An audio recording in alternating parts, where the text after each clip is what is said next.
Okay, I have started the recording. You guys can see my screen. Good. All right. Awesome. All right. Well, Tio, I'm gonna make a gallant effort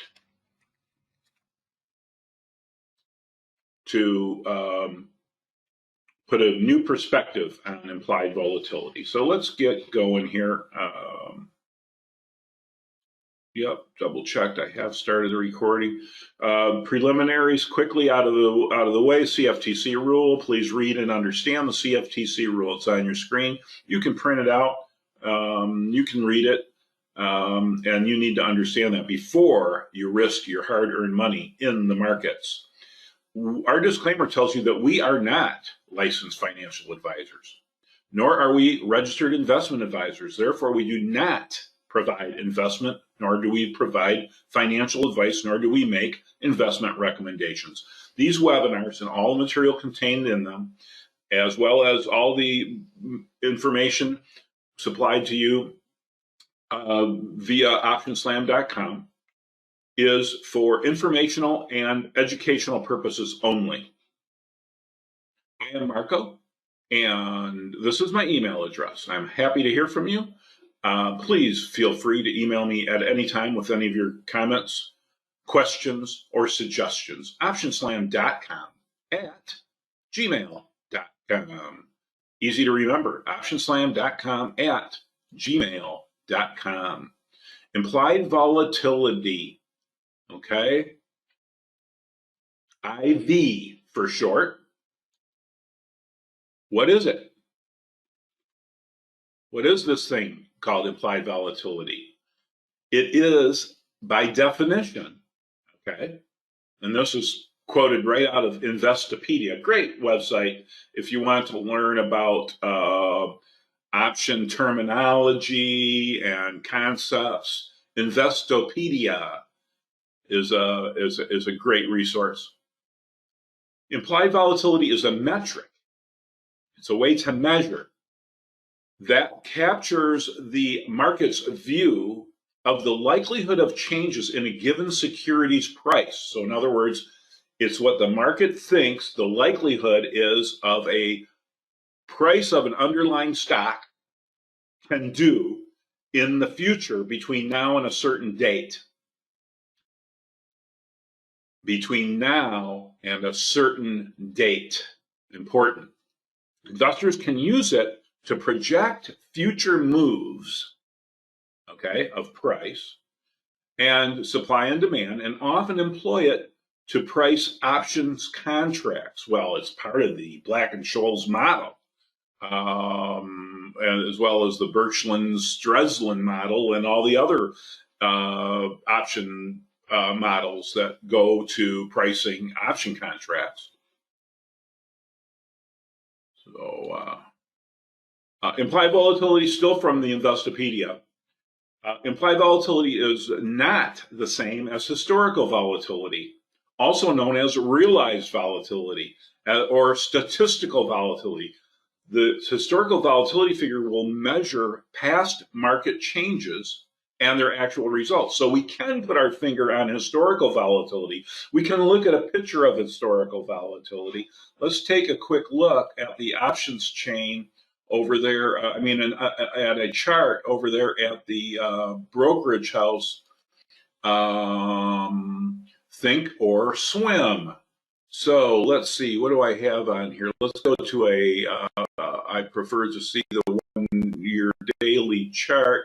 This chart, I happen to have what do I have down here? I got a MACD, and up here, you can see the price of the stock is in the red and blue colored candles. Okay, so there's the stock. This is jaggedy line is a measure of implied volatility. This is something that is, like I mentioned, somewhat esoteric. It is traders' impression or expectation of what the stock could do in the future. When the IV is high, it's suggesting that a stock could move a very wide range from where it is today. This particular study over here is called the IV. It's called the whatever it's called. It's called the expected.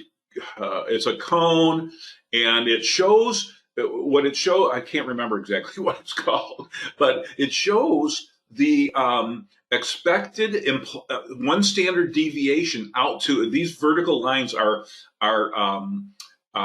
expiration cycles coming into the future. Okay, so this one that I have my cursor on right here is the April 16th, the third Friday of April. Here's the May, the third Friday of May. Here's the third Friday of June, etc. And as you can see, implied volatility has a direct relationship to the expectancy cone, and the further out in time, the bigger that cone gets, the wider the possible move. The more room, the more time there is, the more room there is for price to move. All right, so this is, and historical volatility is that's it. Here's the volatility. Here, let me go to a level. Okay, the historical volatility, the volatility from this date, February 16th, to this date, whoops, let's plant that line. From that date to this date, which is, let's say, about March 16th, a month later, boom, is there. It's from 276, 275, down to 226. No doubt about it. That's historical. That's what's known as historical volatility. I can put my finger on it. I can identify it. I can say, this is how volatile this stock was between this date and this date in the past. Implied volatility looks forward and expects or implies how much a stock could possibly move between now and a certain date. All right, so that is that. Let's move on. IV has a direct impact on options pricing. We know that, Marco, but do you know how much of an impact? Do you know how powerful it really is? Let's explore. We can see IV in the option chain. Let's take a look at a stock, LLY. This company posts on their investor relations website well in advance when their next earnings release will be. As you guys know, Option Slam is focused on earnings events. Marco is focused on trading around earnings events. That's what all of these webinars somehow, in some way, directly, sometimes indirectly, but almost always directly, are in relationship to trading around earnings. Earnings has got lots of opportunities. If we go, and let's see if this works, Control, hit that, or double click it maybe? Sure, double click it, that works. If we go to Eli Lilly's investor relations website, we can see that they are telling us in advance that their next earnings event is going to be April 27th, 2021 at 9 a.m. Eastern Standard Time.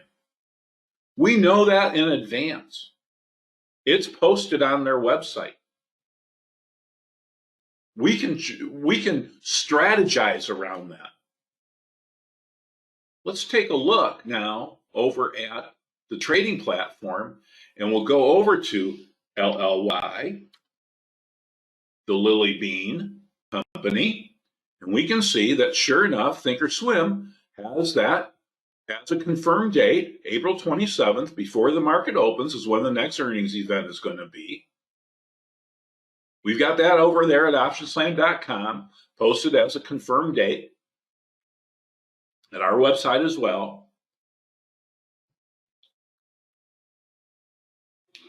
Let me jump over there a quick minute because I want to clarify something about optionslam.com earnings dates. If we go to LLY, we'll see I just type the symbol up there in that top right corner and hit the go button or enter on your keyboard. You can see it says next earnings date, April 27th, 2021, before the market opens. It doesn't say anything about an estimated date. However, if we go to Apple,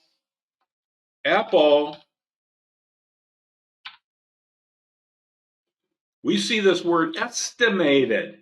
Estimated. Next earnings date is estimated to be April 29th. This is not a confirmed date. Apple has not come out with a press release on their website yet. If you do not see the word estimated at optionslam.com, it means that we have confirmed the date. If you do see the word estimated at optionslam.com on an earnings date, it means that we have not been able to confirm the date yet, but we are working on it every day. Trust me, every day, 7 days a week, we're working on earnings events. Do we get it wrong once in a while? Not very often, but once in a while. And if you find that we've got something wrong, please send us an email, optionslam.com@gmail.com. Back to Lilly. There it is. There's the cone. There's the implied volatility measured by one standard deviation out to certain expiration cycles. Mainly plotted here are the monthlies. And here's the implied volatility.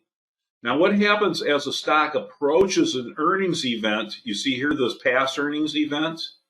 Prior to the earnings event, the IV was down here low, like it is right now. Okay, low. Low compared to high up here, right? But as you approach the earnings event, what happens to IV? It goes up, it increases. IV increases as you approach the earnings event, and IV crushes upon the earnings event. You can see it time and again, okay? You can see it, well, not so apparent on Lilly. Lilly's not the greatest example of it, but many other stocks are. Lilly, of course, is a drug-related stock. So, and I was just having a conversation with a trader here just a day or two ago about drug stocks. They are oftentimes more sensitive to the news within that stock having to do with drugs and FDA approvals and et cetera, et cetera, et cetera. More so than earnings events. So the implied volatility that is affiliated or associated in drug stocks. Okay, so this is an important point. It's not just earnings that can affect implied volatility, right? In a drug stock, news about an upcoming drug's going to, or a drug that's in trials. All these vaccines, for example, have been huge in the news for the last year, et cetera.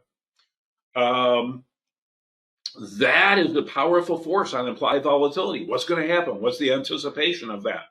And that affects expectations by traders of where the stock could go based on what the results are of that drug coming up. Now, so again, Lilly isn't the greatest example of IV on earnings because it is a drug stock, at least based on this plot of IV. But I have shown you in previous webinars that this is not the only measure of implied volatility. This is only one formula, and there are other formulas. So we're going to go now. Let me get back to the PowerPoint. I think I can do that quickly. And we're going to go. All right, so we saw the investor relations website. So no problem, you can design trading strategy around that April 27th date. We already know that that's when they're going to report earnings, right? Because they've announced it on their earnings or investor relations website. But something happened once with Lilly, and that's why I'm using Lilly, not because it's a great example of earnings implied volatility, but something happened once with Lilly. And in fact, it happened more than once with this company. And it happens occasionally with companies where they have an announcement on their investor relations website and they announce a date's going to be their earnings date. And then traders design strategy around that date. But then the company changes their mind. In other words, they change the date at the last minute sometimes with no notice. They don't send a warning out to all the traders who've invested their hard-earned money in option strategies based on the information that was posted on their investor relations website. And they say, hey, by the way, we're going to change the date. So if you're in a trade, you might want to reconsider. No, they don't send out a notice to optionslam.com and say, hey, we changed our date. They just do it. Okay? And if you're in a strategy, if you're engaged in a strategy, and you've already placed your bets based on the information that you previously had, you could be not very pleasantly surprised when a change like this happens. So let's take a look at an example of what happens when a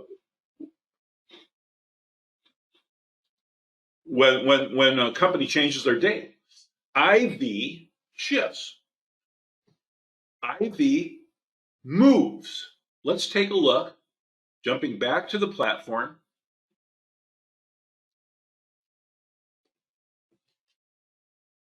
And we're going to go to back in time using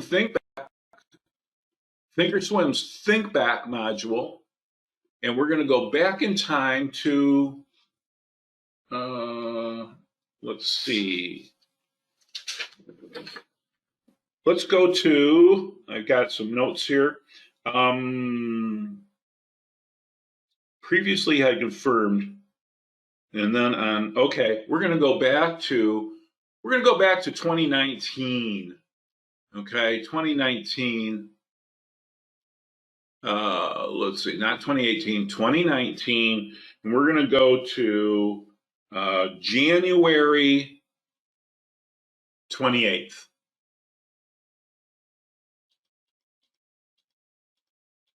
January 28th, 2019. Now, in the interest of saving time, I'm just going to tell you that they had previously announced on their website, like I showed you, on their investor relations website, that they were going to have an earnings event on February 13th. Okay?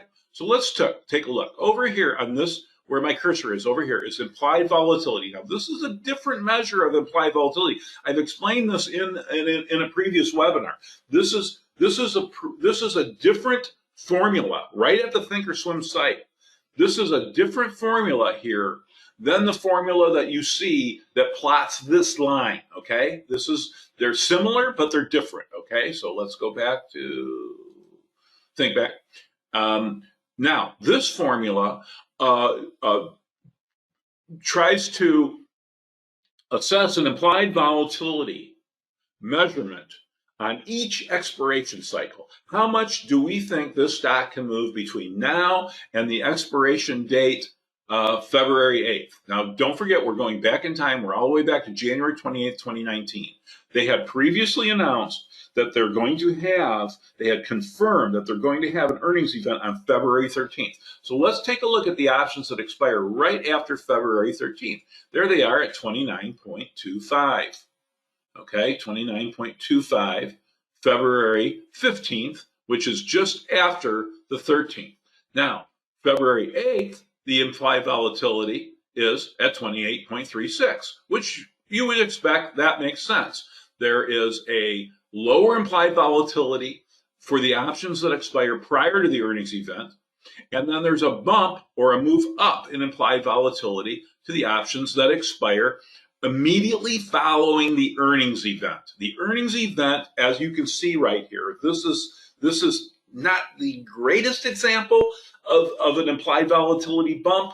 Hopefully we'll have time and I can show you some better examples, but this is an obvious change in implied volatility, and there is the fact that we already know that they reported on their IR site that the earnings event was going to be February 14th, the day before these options expire on the 15th. Now, if we go forward, let's go forward to the 29th. The 29th, we could look at the 8th. IV went down to 24. There's no excitement about that date. And the IV and the options that expire on the 15th are holding steady at about 28%.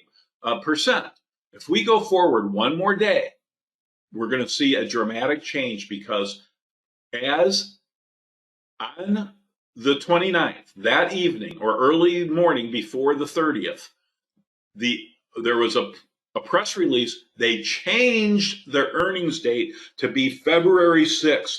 They just changed it. They said, never mind. We changed our mind. We're going to have earnings a week earlier than we already told you. And look what happened to the IV in the week before. The February 8th IV shoots up to 35 from the previous day being down at 24. And the IV in the in the next week looks like it stayed the same. But if you go forward one more day, look at that IV for the 15th. It gets decimated from 29.30 all the way down to 26. And now the IV is in the February 8th, because that's when the earnings event is going to be. Okay, that's where the anticipation now lies. Let's take a little bit of a closer look. Let's go and see if we can measure this. What does it do to option premium? What does it do to the trader? What does it do to my P&L? Okay, and one way to measure that is with the at the money straddle. So we're going to look at the at the money straddle on the 29th. Okay, let's look at the February 8th. And where's the stock trading? 115.71. Well, the closest strike is 116, right? 116 right there. And if I don't know what that is, but let's see. If I buy the straddle on the 29th, before they changed the date, the at the money straddle was trading for $337, right? Okay, $337. You can see that right here. That's the at the money straddle, midpoint pricing.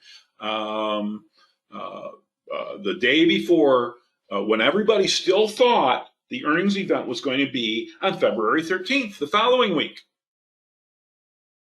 Okay, the February 8th at the money straddle, 337. Now we'll move forward a day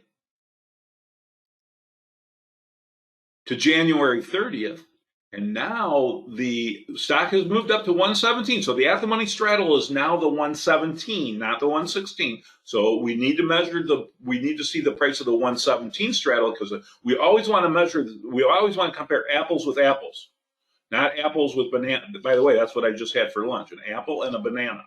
So I don't want to compare apples with bananas. I want to compare at the money with at the money. So the at the money straddle on the 30th, okay, at the money straddle, same as the day before. Guess what?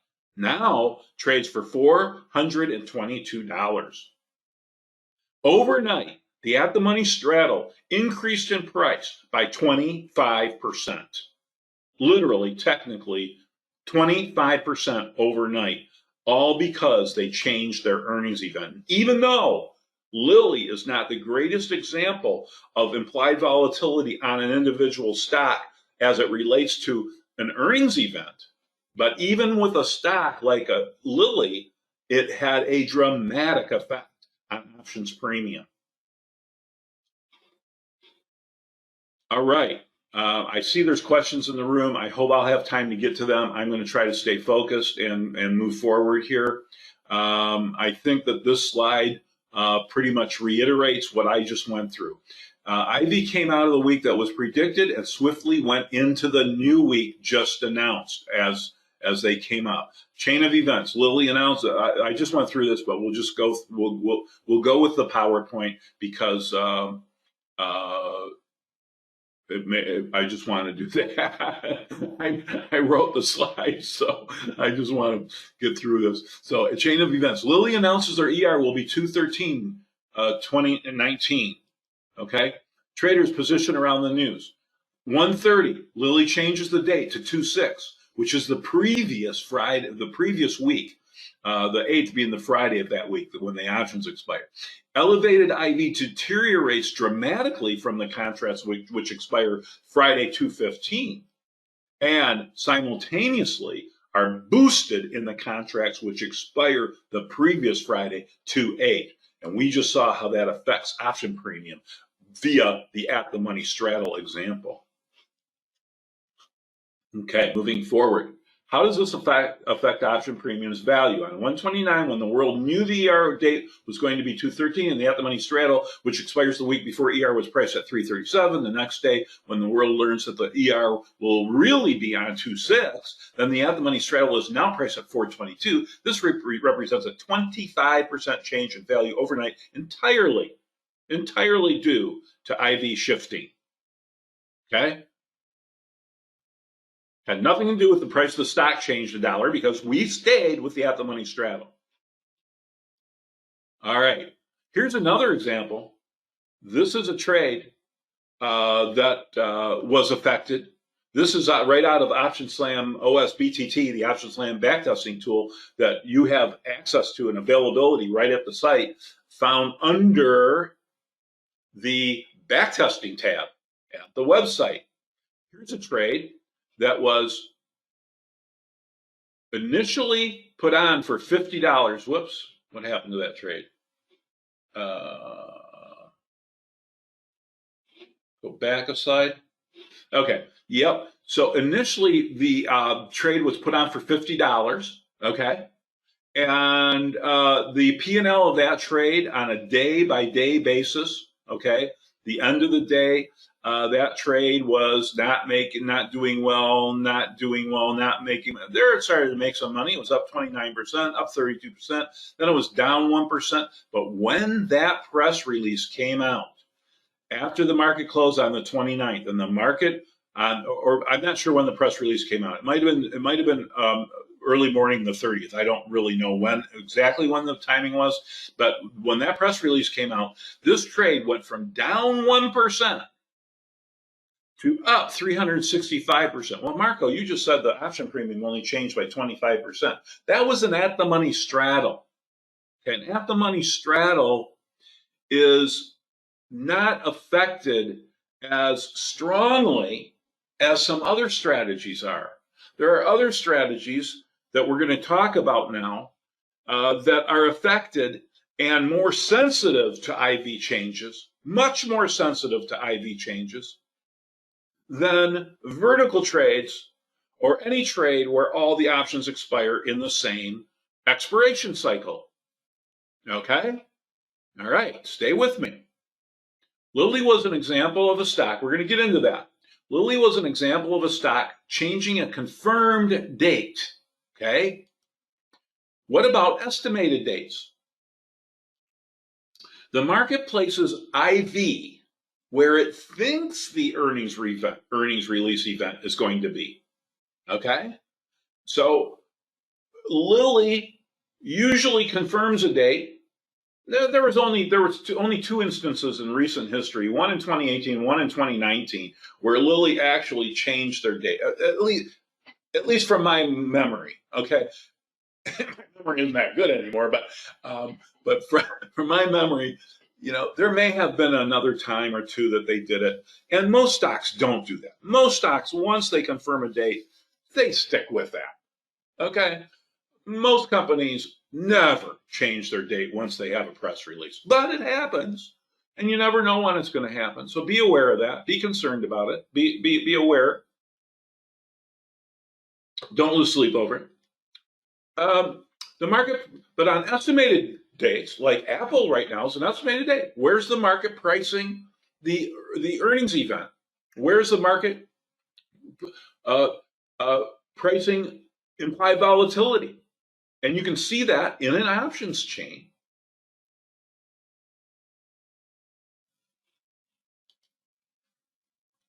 And when the news comes out, when they finally do have an investor relations press release or some other method of getting the news out, usually on the investor relations website, then the IV is either confirmed because the market got it right, the market was guessing or predicting or estimating that the earnings event was going to be a certain date. And it's either confirmed or it's denied. Either the company comes out and says, yes, you guessed it right. We are going to have our earnings event in such and such a week, just as you had priced in IV. Or they come out and say, no, we're going to have it a week later than normal or a week earlier than normal. And then all bets are off. Let's look at some recent examples. Let's take a look at Roku on 2-3-21 option chain. Let's see, is that, let me just check something here. Okay, and we will jump over back to the trading platform. And we're going to stay at Thinkorswim's Think Back module so we can go back in time in our time machine. But we're going to switch stocks to Roku, and we're going to come forward to, let's go back a couple days to 2-2. Let's try this again. All right. Where was implied volatility? It was in the February 26th. Okay, you can see that clearly. 72 and a bump to 79. Come on, quit doing that to me. Okay, you can see that clearly that it goes from 72 in this week to 79 in that week. Okay, so the market is pricing implied volatility. In other words, there's a bump in implied volatility, which tells you that the market thinks the earnings event is going to be in the week just prior to the expiration cycle of Friday, February 26th. Then we go forward to the 3rd, and we'll take a look and see where that IV is. It's still at 79 in the 26th. And then we go to the 24th, and IV shifts from that week to the previous week because they came out with a press release announcing that their earnings event is actually going to be on February 18th. Okay, so the IV shifts out of the 26th options and into the February 19th options because the news is now out that they're definitely going to have their earnings event on the 18th. Okay, so there it is. There's another example, a recent example, very recent example of an estimated date getting confirmed into a different week than what the market was predicting, if you will. All right. All right. I do that often, by the way, make mistakes like that. So sorry about that. All right, Roku.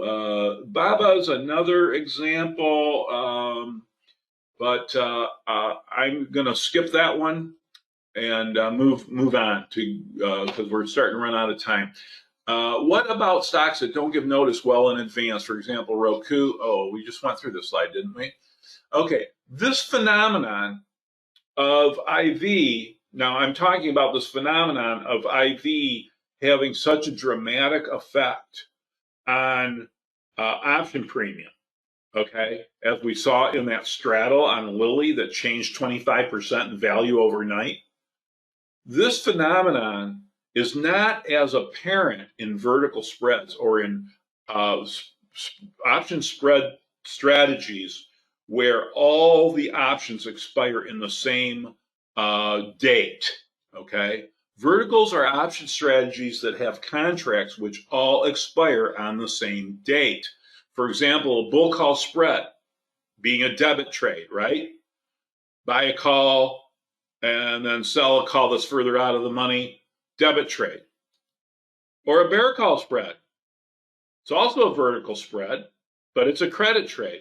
But all options, you sell a call at, the at-the-money strike, for example, and buy a call that's out of the money to define your risk. This is a bear call spread, right? Brings in a credit. It's still a vertical spread. Still, both options that you engaged in are expiring on the same day.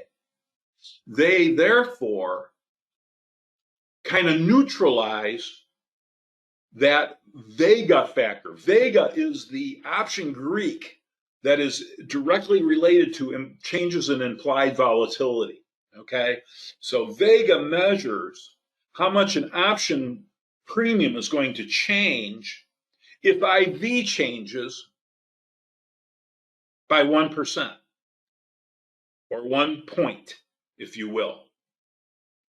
Condors and iron condors are also examples of vertical spreads or option strategies where all the options expire in one on the same day, in the same expiration cycle.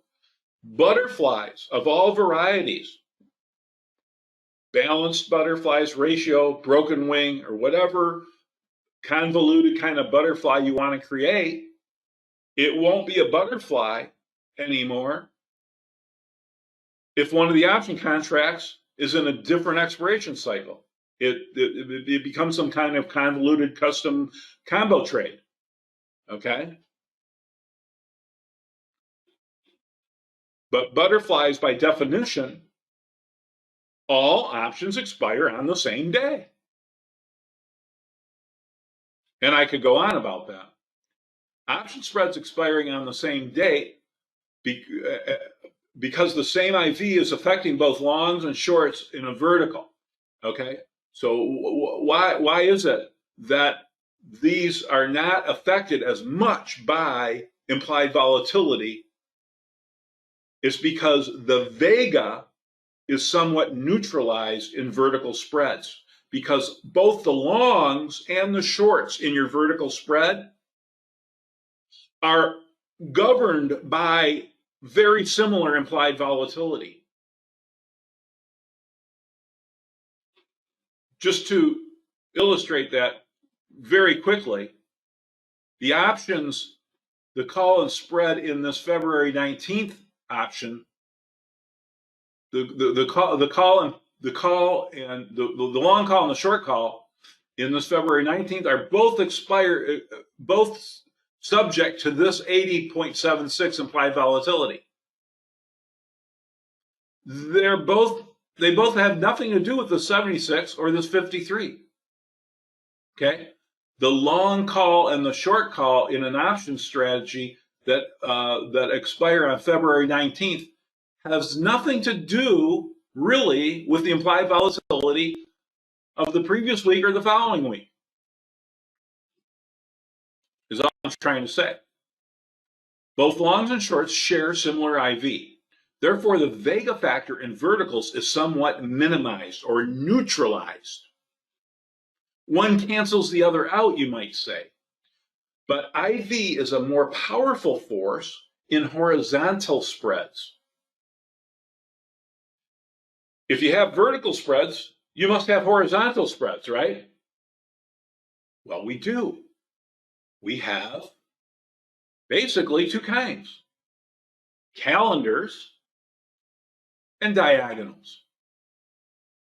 These are strategies which employ contracts, option contracts, over time. Your long call might be in one expiration cycle and your short call in a different expiration cycle. These are much more subject to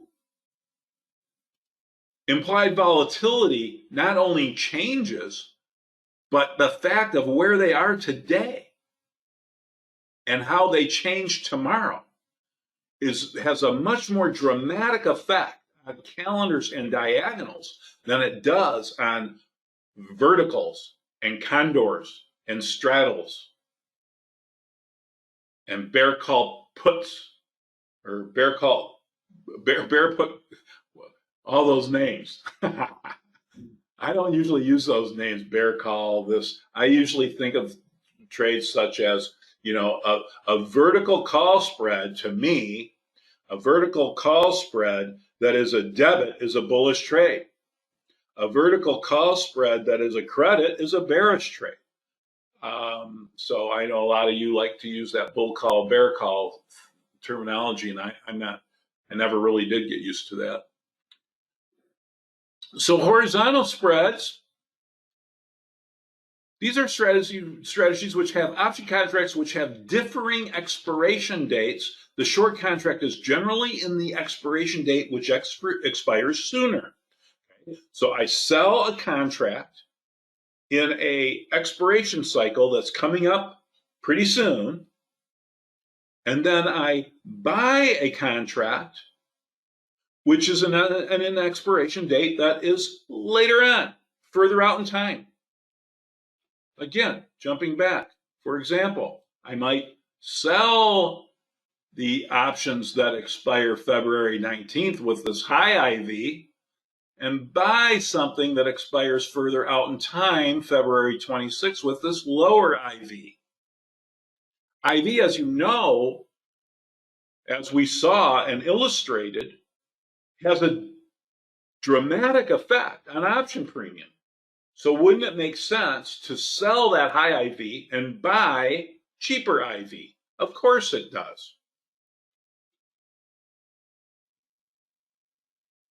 But be careful, because IV changes as time goes on and as events unfold. So you can't just go blindly in and trade based on this scale. Okay?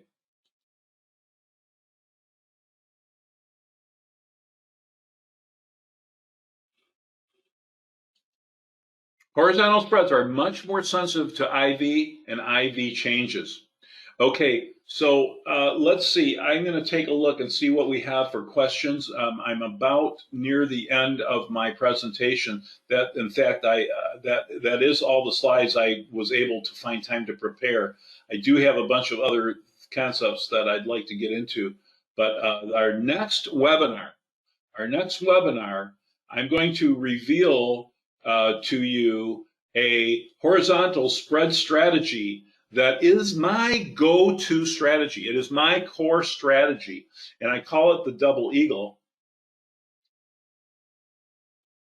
Let me get these questions out so I can see what these questions are. If you've got questions, please get them typed in now. I was going to say, or forever hold your peace, but we never ask you to forever hold your peace. We always are open to getting emails from you, optionslam.com@gmail.com. David, I haven't seen you in a long time. David L., nice to see you back here. How do you widen the screen? I think you just maximize it on your screen. I don't know if any other way.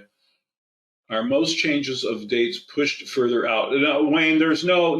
That is not the case. Sometimes they come in sooner. Sometimes they go later. So changes in dates are not any one direction. You never know. There is a theory out there that I've heard. I don't know that I'm not condoning it. I don't know that I believe in it. But if the company moves their date further out in time, it's generally, again, I don't condone this. I don't have evidence of this, but there is a theory out there that I've read about that says if a company changes their date and moves it further out in time than where they normally report, it's probably because they got bad news. And if they move it further up in time, further closer, earlier, if they're going to report earlier than when they normally report, it's generally because they got good news. So is that true? I don't know. I've never tried to quantify that.